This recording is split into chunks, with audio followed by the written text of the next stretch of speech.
एक व्यक्ति शराब के नशे में अब कोठे पर गया मिलने और उसके बाद उसने संबंध बनाए और चला आया। जब उसे सुबह याद आया तब उसने देखा कि ये महिला जो थी जिससे मैंने संबंध बनाए, ये 13 साल पहले हमारी भागी हुई पत्नी से इसकी शक्ल मिल रही है।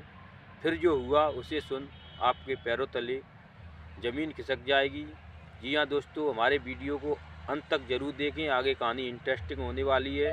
जी हाँ दोस्तों, नमस्कार, मैं दीपू यादव आज आपके बीच जो सच्ची घटना लेकर आए हैं। ये घटना गोरखपुर के रहने वाले एक व्यक्ति की है और उसके साथ जो हुआ उसे हम आगे बताएंगे। आप जुड़े रहिए हमारे वीडियो से। एक प्रमोद नाम का व्यक्ति होता है जो कलकत्ता में टैक्सी चलाया करता है और वो टैक्सी चलाते चलाते बहुत बड़ा मालिक हो जाता है, जिसके पास 15 से 20 टैक्सियाँ थीं और उसकी पत्नी जो थी उसे छोड़कर 13 साल पहले भाग गई थी। तो वो शराब के नशे में उसके दोस्तों के साथ जब जाता है होटल पे, तो वहाँ पे खाना पीना होता है और उसके बाद वो मैनेजर से कहता है कि मुझे व्यवस्था चाहिए। तो होटल मैनेजर एक लड़की को बुलाता है उसके साथ, और जब वो संबंध बनाता है, वो नशे में धुत था, उसे जानकारी नहीं होती है, लेकिन वो ये सोच रहा था कि इस लड़की को मैंने कहीं देखा है, क्योंकि उसका डेली का ये पेशा था। शाम को दारू पीने के बाद वो वेश्याओं के कोठे पे जाया करता था। लेकिन जब उसे सुबह ध्यान में आता है तो कहता है वो लड़की शायद मेरी पत्नी मेघा से उसकी शक्ल मिल रही है, और जिसके चलते वो व्यक्ति सुबह फिर होटल जाकर उस मैनेजर से कहता है। तो मैनेजर उसके लिए सर्विस के लिए दूसरी लड़की को बुला देता है, लेकिन वो मना कर देता है, मुझे वही लड़की चाहिए जो मुझे रात को मिली थी। तो मैनेजर कहता है उसकी तबीयत ख़राब है, इसके लिए वो नहीं आ पाई है। तो पूछता है उसका पता कहाँ है, तो वो 500 मीटर की दूरी पे ही उसका मकान था। तो वहाँ जब वो जाता है तो देखता है, दरवाज़ा खोलता है तो वो लड़की दरवाज़ा खोल उसे देख प्रमोद को रोने लगती है। तो वो सोचता है कि कौन है, क्या है।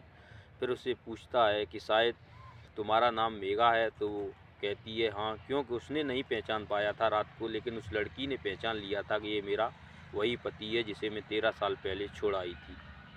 तो उसे पूछने लगता है कि तुम जिसके साथ भागी थी उस तो गांव का प्रधान बना बैठा है, तुम्हारी ये हालत कैसे हुई। फिर वो बताती है कि मुझे उसने दिल्ली में 1 साल तक अपने साथ रखा और उसके बाद उसने मुझे एक कोठे पर बेच दिया और मैं कोठे पर 8 साल तक काम करती रही। मेरी तबीयत ख़राब हो जाने के कारण मुझे खांसी आती थी, जिससे कस्टमर मुझे छोड़ दिया करते थे। तो कोठे की जो मालकिन थी उसने मुझे सलाह दी कि तुम्हारी वजह से हमारा कोठा भी बदनाम हो जाएगा, जिसके चलते उसने हमें कहा कि आप यहाँ से जाइए और मैं कोलकाता में तुम्हें एक रूम दिला देती हूँ, वहाँ रहिए, और होटल वाले से ये कॉन्टैक्ट है, जब जितनी तुम सर्विस करोगी उसका पैसा तुम्हें ही मिलेगा। जिसके चलते मैं कोलकाता 4 साल से रह रही हूँ और इसी लाइन होटल में सर्विस दे रही थी।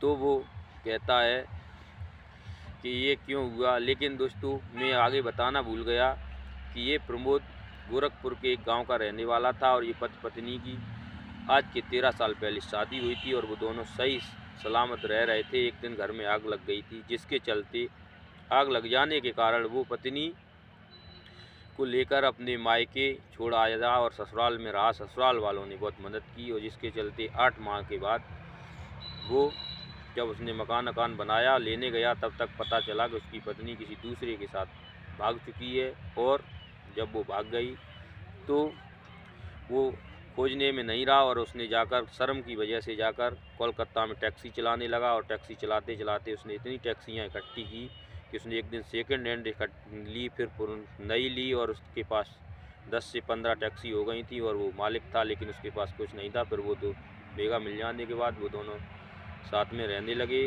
और मेघा प्रेग्नेंट हो जाती है और उसको एक बच्चा भी होता है, लेकिन उसने कबूल कर लिया। जिसके चलते आप लोगों को बताते हैं कि कहीं भटके नहीं एक दूसरे के साथ। वो तो प्रमोद था जिसने रख लिया, वरना कहाँ दर दर की ठोकरें खानी पड़ती। तो आपको हमारी कहानी कैसी लगी कमेंट बॉक्स में ज़रूर बताएं। वीडियो को लाइक और शेयर कर दिया करें, हम आपके बहुत बहुत आभारी रहेंगे। जय हिंद दोस्तों, वंदे मातरम।